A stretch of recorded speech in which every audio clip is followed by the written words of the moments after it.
I think that's why I'm still alive today. And it just got worse and worse and worse.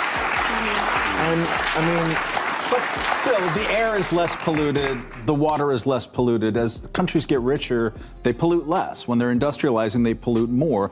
There might be individual environmental toxins, yes, but as a broad description of the status of OECD countries, we are polluting on net less. It depends on where you live, first of all. Yeah. That's right. Out here in California, I believe I'm breathing in the fire still. You ever notice how, in today's world, the things that used to be common sense are now somehow controversial? Like, you say the most obvious truth, something your grandmother, your farmer neighbor, and even a 5-year-old can understand, and suddenly you're the bad guy. That's exactly what went down on Bill Maher's show when the panel got into one of the most basic questions humanity has ever faced: what is a woman? And folks, this wasn't just a casual debate. This was the UK Supreme Court making a ruling so obvious it's almost embarrassing that it even had to be debated.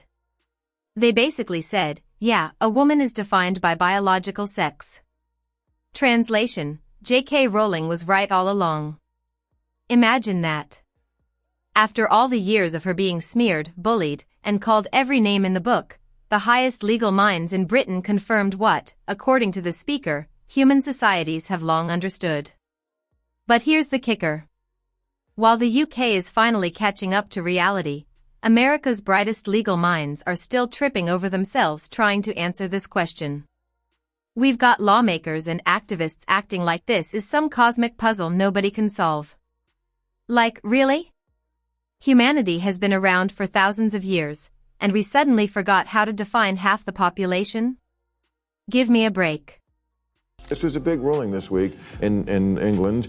The Supreme Court, their definition of woman is biological sex. To put it in shorthand, J.K. Rowling won. Yes. J.K. Rowling won. Everyone who said this for years has won. All the, particularly women who've been defamed and lied about and bullied and chased and much more for years, they were right. And I just think, apart from being a statement of the obvious, isn't it amazing that the best legal minds in Britain spent years having to work out the first thing we knew as a species? And that's the thing. This isn't about clarity. This is about confusion. The people pushing this gender ideology circus don't want answers. They want chaos. They want a world where biology is negotiable, truth is optional, and reality bends to whatever hashtag is trending this week. Now, don't get me wrong. Nobody's saying transgender people don't exist. Nobody's saying gender dysphoria isn't real. That's not the point. The point is there's a difference between acknowledging reality and erasing it. A man is a man. A woman is a woman. Full stop. You can identify however you want. You can live however you want. But let's not pretend biology gets rewritten because someone feels a certain way. Feelings don't trump chromosomes. That's just science. But of course, the conversation didn't stop there. The real tension exploded when the topic turned to kids. Now, this is where things really get messy because America, shockingly, is leading the charge in letting children make life-altering decisions about gender. Under Biden's policies, kids who can't even legally buy a beer are being encouraged to self-diagnose and decide if they want hormone blockers or even surgery. Think about that for a second. The same kid who still believes in Santa Claus is suddenly considered wise enough to choose permanent medical procedures. That's not compassion. That's insanity. But just to be clear, we're not saying there's not such a thing as trans, right? We're not saying there's not such a thing as someone who is, quote unquote, born in the wrong body. I don't think people get born in the wrong body now. Oh, I do. I do. Yeah. I mean, I think there's a default setting for humans. Yeah. Like, we should acknowledge that. It's not just every time there's a baby, ooh, who knows what it is. That's crazy. But there are... Beyond me, yeah. But there are variations. There are variations. Homosexuality. That's right. It's a continuum. And then, you know, but it's how we handle that. That's right. I mean, and I think we would agree that, children, and this is where America is now an outlier country. We're the only country that went full, and I guess Trump is reversing it, but certainly under Biden, who went fully toward that.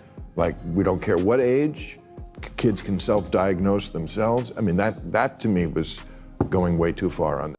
And the Democrats, they don't just support this. In some cases, they've tried to criminalize parents who dare to step in and say, "No, you're not doing this to my child." Wrap your head around that. A government threatening parents for protecting their kids. And yet, when Tina Smith tried to defend this on Maher's show, she flat out lied. She painted the Democratic Party as this neutral, hands-off group that totally respects parental rights. Yeah, right. We all know the record. We've seen the bills. We've seen the policies. Don't gaslight us. Now, to Maher's credit, he wasn't having it, and you could feel the temperature in the room rise. Maher lit into the hypocrisy, pointing out exactly what so many Americans are already thinking, that this agenda has gone way too far and it's alienating normal voters who just want sanity restored. Nobody just comes back to the sensible center. Yeah, I mean, to me, the sensible center is that, you respect people, you trust parents, you let parents figure out what to do with their kids, and you don't need a bunch of politicians in Washington making decisions about That is not the Democratic position, at least here in California. Well, that's my position. I'm good. Yeah. Good. I think that's where the Democratic Party should. That is not the position that we've had here in California, which is like, don't tell the parents what the kids are doing at school. That's and that you really alienate voters. And speaking of alienating voters, Maher dropped another bombshell later in the conversation. He turned the spotlight on the Democratic obsession with identity politics. You know the drill: race, gender, sexuality, slice and dice the population into neat little boxes, then pander to each group like they're checking items off a political shopping list. And sure, that strategy worked for a while. Barack Obama rode it straight into the White House. But guess what? That playbook is outdated. America has changed. We're not living in 2008 anymore. Interracial marriages are at an all-time high. Multiracial identity is exploding. And regular voters are sick of being reduced to skin color or pronouns. They don't want to be treated like demographics. They want to be treated like individuals. But the Democrats are still playing the same tired tune, and it's costing them big time. And Maher, who's no conservative, by the way, made it brutally clear that this strategy isn't just lazy, it's political suicide. The more the DNC leans into racial pandering and identity politics, the more they drive voters away. People want solutions, not slogans. Even if you like identity politics, this kind of thing is antiquated. From 2010 to 2020, the number of people identifying as multiracial in America went up 276%. 1 in 5 newlyweds now are in an interracial marriage, and that number goes up to 100% in ads for Subaru.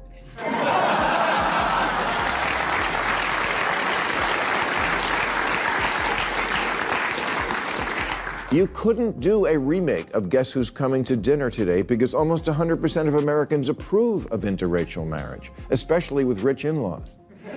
But here's where it got even juicier. The topic shifted to RFK Jr. now. Whatever you think about RFK Jr., one thing is undeniable. The guy has been hammered relentlessly by the left for daring to step out of line. The moment he questioned mainstream narratives, boom, he was branded a kook, a conspiracy theorist, and a lunatic. And Maher called it out perfectly. He said, the problem isn't that RFK Jr. might be wrong about some things. The problem is that he dared to be independent. The left doesn't punish you for being wrong. They punish you for not parroting their talking points. That's the real sin, independence. And that's not just RFK Jr. Look at Trump. Look at J.D. Vance. Look at anyone who steps even an inch outside the approved narrative. The smear machine turns on full blast. They don't debate you, they destroy you. That's the playbook. And Americans are sick of it. What I read in the paper is he did speak on it this week. And I did not agree with the point of view of the article I was reading, which was that he's completely crazy because he was saying it's not mostly genetic, it's mostly environmental toxins.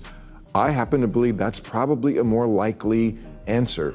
And they were saying, well, no, genetics, and of course genetics is involved in everything health-wise.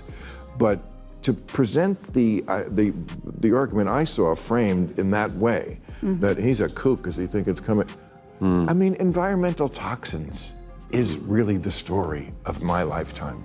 I'm glad I was born as old as I am at a time when everything wasn't completely polluted. Now let's circle back to one of the more heated exchanges, pollution.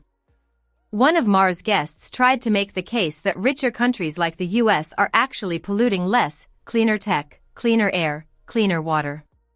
Sounds great on paper, right? But Maher wasn't buying it. He hit back with the brutal reality. I'm out here in California breathing fire. Literally. Wildfires, plastic pollution, microplastics in our bodies. This is the cleaner future we're bragging about?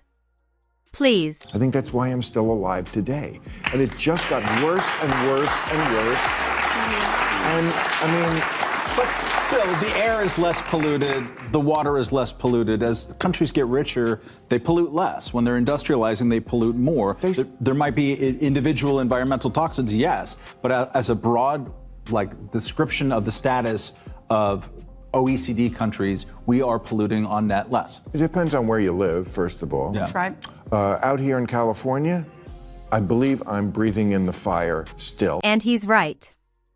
Sure, rich countries like to pat themselves on the back with their shiny solar panels and Tesla fleets, but let's not forget the bigger picture. These same countries are drowning the planet in plastics, shipping their waste to poorer nations, and consuming resources at record-breaking levels. Cleaner tech is a nice headline, but it doesn't erase the mountains of garbage floating in our oceans or the toxins seeping into our food supply. Maher exposed it for what it is, a convenient myth, a talking point that makes elites feel good about themselves while ignoring the damage being done on a global